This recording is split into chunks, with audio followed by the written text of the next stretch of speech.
नमस्कार, मैं अमनदीप पिलानिया और आप देख रहे हैं पंजाब केसरी टीवी। लोकदल पार्टी लगातार ग्राउंड पर कार्यकर्ताओं को संदेश दे रही है और साथ में 25 सितंबर का न्योता दे रही है। अब की बार रोहतक में 112वीं ताऊ देवीलाल की जयंती मनाने का काम लोकदल पार्टी करेगी। हमारे साथ राष्ट्रीय संगठन सचिव हैं उमेद लोहान, उनसे बातचीत करते हैं। किस प्रकार की तैयारियां चल रही हैं, लगातार आप कार्यकर्ताओं को न्योता देने के लिए पहुँच रहे हैं? 16 तारीख से हरियाणा प्रदेश में चौधरी अभय सिंह चौटाला के नेतृत्व में एक नए राजनीतिक अभियान का आगाज़ हुआ है और आप देख रहे हैं हल्का दर हल्का लोगों में उत्साह है, भीड़ बढ़ रही है, कार्यकर्ता लौट रहे हैं और लोकदल पुरानी रंगत में दिखाई देने लगा है। हम ये देख रहे थे, कल जाट धर्मशाला में कार्यक्रम था। धीरे धीरे अब कहीं न कहीं लोगों का रुझान भी बढ़ रहा है पार्टी को, और पहले जैसे देखते थे कि कुर्सियां खाली दिखाई देने लग गई थी, एक ऐसा समय भी आ गया था। बिल्कुल, समय परिवर्तनशील है और अच्छा समय, माड़ा समय, ये हर एक राजनीतिक व्यक्ति के और पार्टी के जीवन काल में आता है। अब वो दिन चले गए और लोग पूरी आशा भरी निगाहों से चौधरी अभय सिंह चौटाला की ओर देख रहे हैं। वो एकमात्र ऐसे नेता हैं जो इस भाजपा सरकार से लड़ाई लड़के किसान और कमेरे को दोबारा मान सम्मान वापस दिलवा सकते हैं। जब ताऊ देवीलाल की जयंती मनाई जाती है तो कोई ना कोई सरप्राइज देने का काम लोकदल पार्टी करती है। कोई नेता बड़ा चेहरा दिखाई देता है स्टेज पर, या कह सकते हैं कोई ना कोई नई ज्वाइनिंग भी देखने को मिलती है। तो अब की बार क्या कुछ देखने को मिलेगा? फिर सरप्राइज़ क्या रह जाएगा पिलानिया साहब? सरप्राइज इस बार भी होगा, लेकिन समय पे पता चलेगा।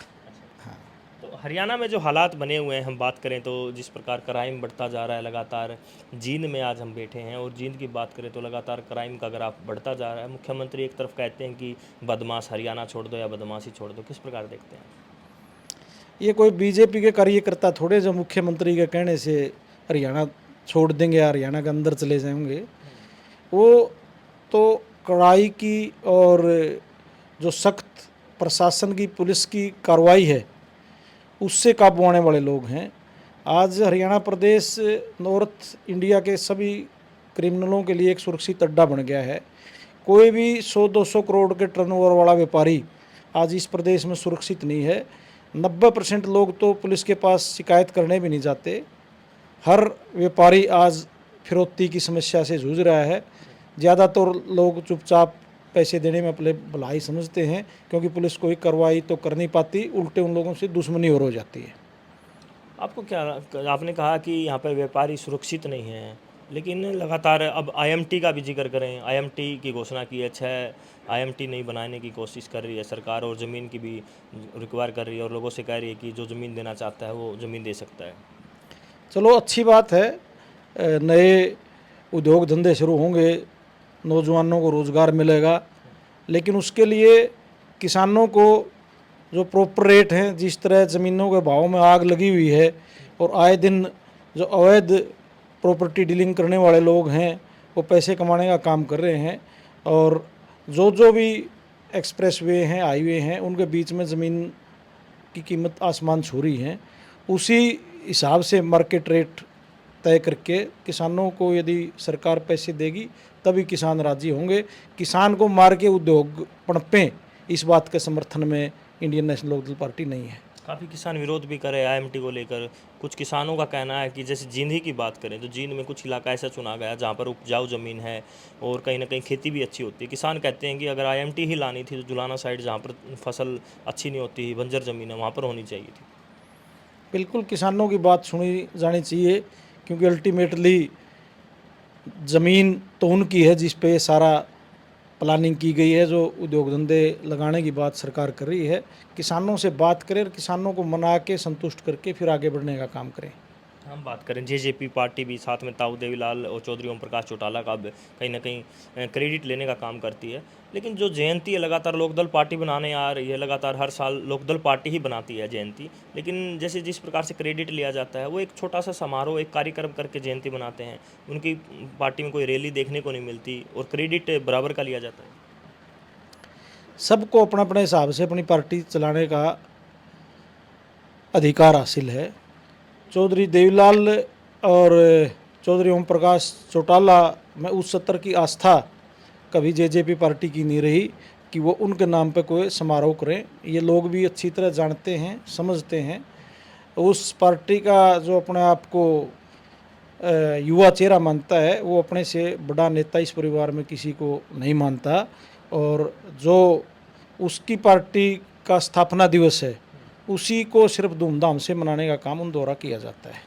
कल की बात करें तो कल मानसून सत्र चला हुआ है और 6 बार सत्र को स्थगित रोकना पड़ा। तो क्या मानते हैं, जिस प्रकार मानसून सत्र में हरियाणा के अहम मुद्दे उठने चाहिए, जिस प्रकार सदन बाधित होता है बार बार, और अभय सिंह भी कहते हैं कि अगर कांग्रेस वॉकआउट करेगी तो हमारे दोनों विधायक सदन में ही रहेंगे और जनता के मुद्दे उठाएंगे। देखिए, हर एक राजनीतिक पार्टी अपने अपने हिसाब से अपना एजेंडा तय करती है।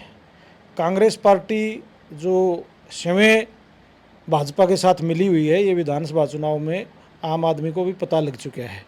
तो आज अभय सिंह को और इंडियन नेशनल लोकदल पार्टी को अपनी राह चुनने का अधिकार है, न कि उनका पिछलग्गू बनने का। ये तो वोट चोरी का आरोप लगाते भाजपा पर।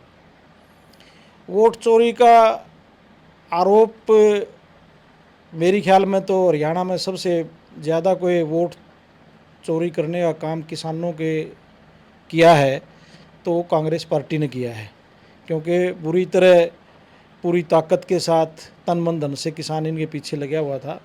और जिस तरह इन्होंने उस वोट को बर्बाद करने का काम किया, 15-20 सीटों पर अपने डिसिडेंट खड़े करके उनको पैसे दे के सपोर्ट करने का काम किया, और जो लोग इस सरकार को बेदखल करना चाहते थे उनके अरमानों पे पानी फेर दिया। अब तो खिसियानी बिल्ली खंबा नोचे वो बात है। जब इनकी सीट लोकसभा में 5 आ गई और बाकी 5 भी इनकी गलतियों की वजह से आ रहे, तब इन्हें वोटों में कोई खोट नज़र नहीं आ रहा था भाई कोई वोट चोरी हुई। जी लोहान साहब, जैसे हम बात करें 2019 के चुनाव के बाद काफ़ी लोगों की टिकटें कटी हैं, काफ़ी लोगों को मिली हैं, और 24 में भी ऐसा हुआ, काफ़ी लोग घर नाराज़ होकर बैठ गए। जिस प्रकार की आपके पास जिम्मेवारी है, राष्ट्रीय संगठन महासचिव हैं आप, और संगठन को मजबूत करने की जो जिम्मेवारी है, जो घर बैठे हुए नेता हैं, कार्यकर्ता हैं, उनको जोड़ने का क्या प्रयास किया जा रहा है? उनसे संपर्क स्थापित करने का पार्टी के नेताओं द्वारा काम किया जा रहा है। राजनीतिक लोग बड़े मौसम विज्ञानी होते हैं, वो पहले ये देख रहे हैं कि इंडियन नेशनल लोकदल पार्टी का कितना उभार आता है। और जैसे जैसे इस तरह ये मीटिंगें कामयाब होने लग रही है हमारी, और 25 सितंबर की रैली में जब लाखों का हजूम लोग हमारे साथ आएगा, तो इस तरह के लोग जो निराश हताश होकर घर पर बैठे हैं वो अवश्य हमारे साथ जुड़ने का काम करेंगे। ऐसा आश्वासन उन सब ने दिया है। दुष्यंत चौटाला भी कहते हैं कि हरियाणा में जितने भी नेता हैं, चाहे वो पक्ष में हों, विपक्ष में हों, मंत्री हों, सब चौधरी देवीलाल की यूनिवर्सिटी से निकले हुए हैं, छात्र हैं, राजनीतिक छात्र। तो जो राजनीतिक छात्र हैं कहीं ना कहीं आस्था जता रहे हैं, कोई संपर्क सदा है कोई बड़े नेता से?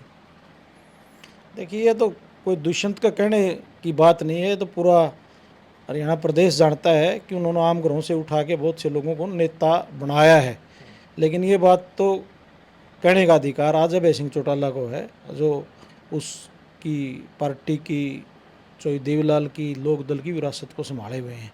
और किसी को इतना बड़ा ठेकेदार बनने की मेरे ख्याल तो बड़बोलापन ही माना जाएगा उसको।